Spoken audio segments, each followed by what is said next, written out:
Sunday, April 17th, 2016, Vaxxed YouTube channel update. Please like, comment, and subscribe. This is Lance Simmens moderating the Malibu Democratic Club Candidate Forum.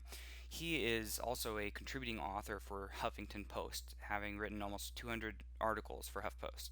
Lance has written 2 books, The Evolution of a Revolution and Fractured, Fractured being about fracking and the devastation caused by fracking. Most of his work for HuffPost has been a lot of, looks like a lot of political stuff, commentary, political commentary, and that sort of thing. A couple days ago on Friday, Lance wrote this piece called Why Our Children Should Hate Us. So when I saw this movie on Thursday evening, I was so moved that on Friday evening, I sat down and started drafting a piece, as I have a tendency to do when I'm in a fit of pique. Over the years, I write something about a contemporary event, and I knew that this was a controversial event. And I wrote a piece and submitted it to Huffington Post, just as I had done on 180 previous occasions over 8 years. And I got the notice that it was published. Okay. And I started emailing it out to my networks. And in the article, which is provocative and thought-provoking, but it's not heretical, I merely suggest that this is an important enough issue that we ought to have a national dialogue on. And I think that part of the hallmark of a free society is a press that is willing to entertain looking into things. It's somewhat of a sensational title, and especially if you read the piece, it's really kind of talks a lot about fracking, and it really addresses the corruption on a broad scale, that the infiltration of industry into our governmental regulatory agencies, the Environmental Protection Agency is named, Department of Energy, Department of Health and Human Services, which includes, and he also names Centers for Disease Control, as well as the Food and Drug Administration. So even though he links to the trailer for Vaxxed, and he spends a little bit of time talking about Vaxxed, the article itself is really about the broader climate and context of industry having corrupted our regulatory agencies and the need to have reform in this area, which I think all of us are just deafeningly screaming and aware of. So it's really interesting that he appears to have been censored, and I'll let him tell you about that. If an organ like the Huffington Post, anyone for that matter, I don't care what, how conservative or a newspaper you are. If you're a newspaper, if you're a news organ, if you're an entity which exists to enlighten and educate and bring things to people's attention that normally, without an investigation, they would not be aware of. And if you shirk or shun that responsibility, that's a very serious thing. Yeah. Because you now become part of the cover-up. This is a conversation with Wendy Silvers, who has also been a contributing author for the Huffington Post. And Wendy has been much more outspoken about her opposition to SB 277. The two have had similar experiences, and they're sort of sharing them in this discussion. So what I did was I wrote to blog support. I'm trying to remember if I wrote to Arianna as well. And I also had a direct contact. So I emailed the direct contact. I emailed Arianna, and I did support at blog support. This is Wendy Silvers blog talking to Blog team at Huffington. And then there's another one I'm happy to share Huffington it with you. I covered every possible email that I had and the contact. You just asked to have your account reinstated. Well, I just inquired. I said to them, this thing happened, and I really don't understand why I would be locked out. Can you help me? There's a piece that because I was working on a piece while that happened. Can you just tell me, how I can get it or not? And then eventually somebody did. And I think the day would come when I would have an article that they didn't want to print. Yeah. And I can live with that. Yeah. Because I've got other avenues. I had it published in the LA Progressive magazine the next morning. Yeah. But to block my account, that sounds awful extreme to me. They might say to you that you might perhaps heard. Oh, no, no, no, no, no. No, I'm saying they can might, say whatever they want. right, I they know can what say, the password yeah. is. They told me that the author name was wrong. Well, I know what my name is. I've known my name for guys have any 62 questions, years. type it out, This has not come as a big surprise to me. Yeah. Yeah. This is bullshit. Yeah, well, that's the same thing. I mean, Lance I knew Simmons, about who was censored from the Huffington and I wrote Post. an article, and I even He have wrote it a in my review of drafts. Vaxxed, And then and what it I got did, pulled. because I thought that perhaps it was a little too, incendiary, I went back and I was like, okay, let me rework it. Let me change this, change that. I'll change the title. I did all sorts of things. Wouldn't publish it.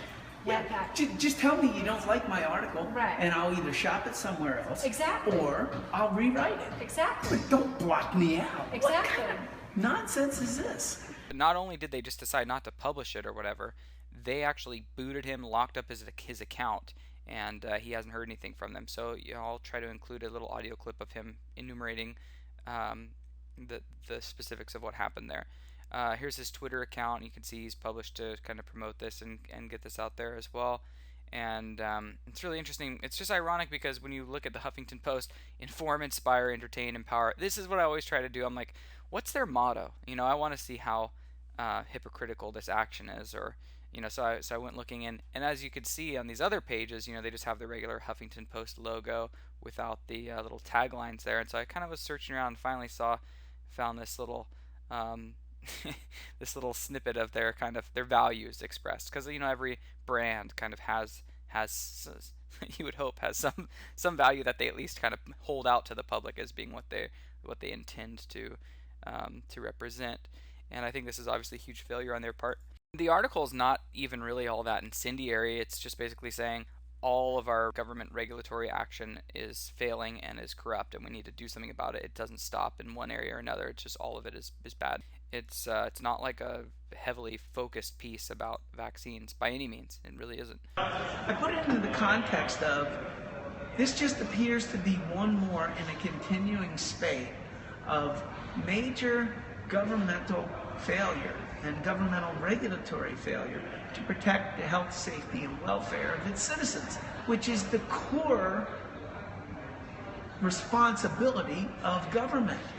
So anyway, check that out. Like I said, I'll leave links, and I also wanted to make sure that people have access to the interview between him and Wendy Silvers, because Wendy has done a lot of work on SB 277 related stuff too. So to see the two of them connect and get talking, that's really good. That's encouraging. The possibility that there might be censorship, or the possibility that they are, trying to sequester information, which is ironically the very thing that this movie is about. When you see Vaxxed, and clearly you were moved as I was moved by it, and you learn about the intentional cover-up by the CDC, by Ornstein, by Gerberding, to absolutely make this information that impacts our babies' lives. They knew about it, and they shut it. They sequestered the information. They shut it down. And so for me, that is so concerning, because it is a form of, that is censorship. That is, I mean, you have all the political experience. In your experience, how would you? I take it very seriously if the Fourth Estate, which exists ostensibly to keep the whole system honest. Yeah. That's what investigative journalism is. That's what reporting is all about. That's what breaking news, that's what breaking stories is all about. So with that in mind, just a shout out to Now in Autism, the folks behind the camera here, the woman who's also interviewing Lance during this interaction.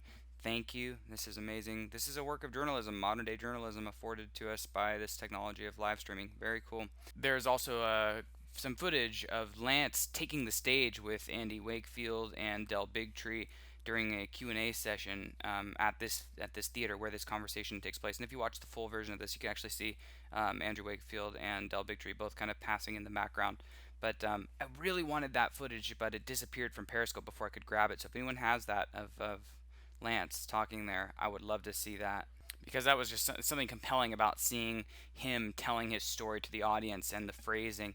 Really, some of the best content and footage has come out of this periscoping. I'm really excited about this live streaming stuff that's happening when these stories break and during these Q&A sessions. It's amazing.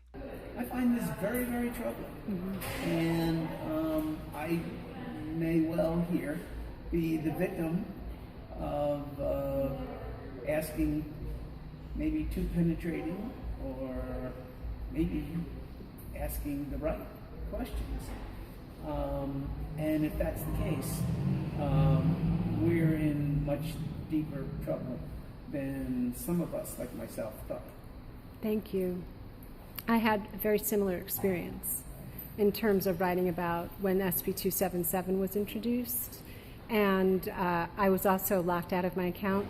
What you speak about really reminds me of censorship and of keeping things under wraps, really controlling at what information is disseminated to the public, which is exactly what Vaxxed talks about. So this is so powerful to have Wendy as the sort of confirmation, the bearing witness, and having had the exact same experience with presenting information about vaccine mandates and the like, and having Huffington Post shut that down and censor that. We're beginning to see a very clear pattern emerge here. Well, there needs to be some sort of investigative or penetrating analysis of just exactly what's going on here. And, Richard Dreyfuss and I wrote an article 2 weeks ago in the Huffington Post entitled "A Complicit Media," in which we took the media at task for essentially being complicit and not doing its investigative function. And Huffington Post is a creature of the media, like it or not.